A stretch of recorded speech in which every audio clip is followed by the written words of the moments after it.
The very latest on these bailouts. The guy to ask is the U.S. Attorney General, Jeff Sessions. He joins us from the Department of Justice. Mr. Attorney General, thank you very much for joining us. Thank you. Good to be with you this morning. All right. So I know members of the Republican Party have referred to these as bailouts to the insurance industry to the tune of $7 billion. Tell us a little bit about why the administration looked to the Department of Justice on guidance on what to do regarding this.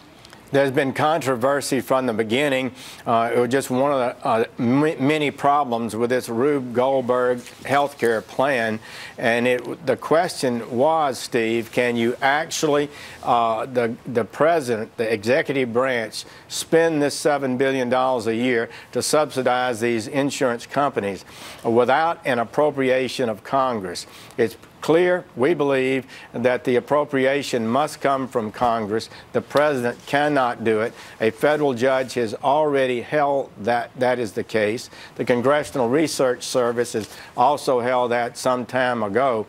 So the president has decided that we need to end this process and get on a lawful basis. Mr. Attorney General, explain this to me. When Obamacare passed a number of years ago, this wasn't in there.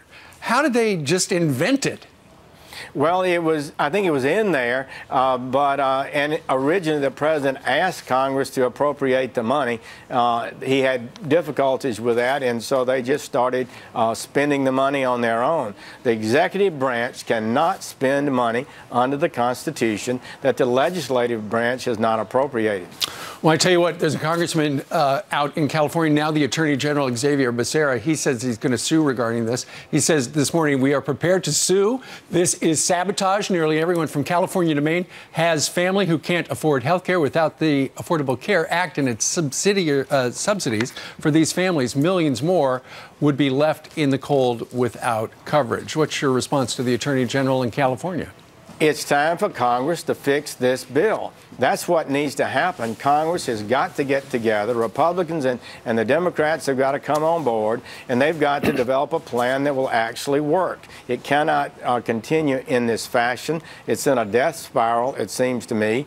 All I can say is that we're confident that the judge in Virginia that's already ruled on this is correct, and that these expenditures cannot go on without Congress's support.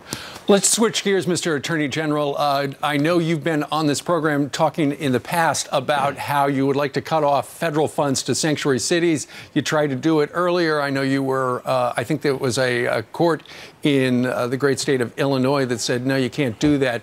Now you're giving the sanctuary cities one last chance to go ahead and start enforcing the law. Tell us about what you're doing.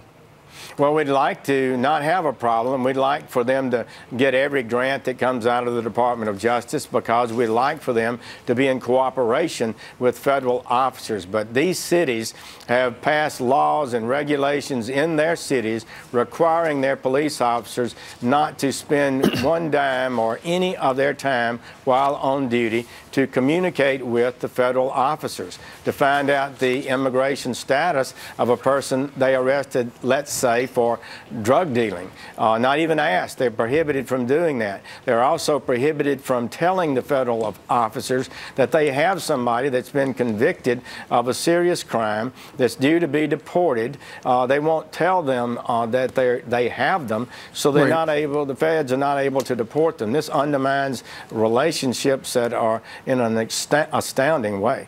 And what sort of money are you talking about cutting off? The law enforcement grants or all federal funds?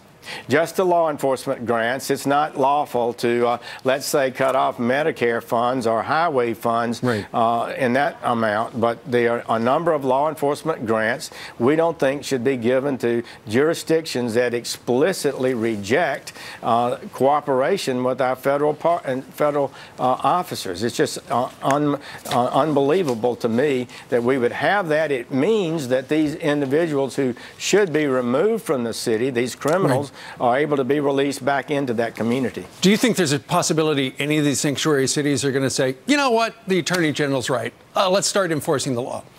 Well, yes. In fact, Miami-Dade is met, and we've worked. They've been approved. Milwaukee has worked with us, and they're approved. Las Vegas was on a list, and we find that they're in agreement. So, yes, a number of cities are reviewing their situation and will not be on a list of cities that are not cooperating. All right. The Attorney General of the United States of America, Jeff Sessions, thank you very much for joining us live.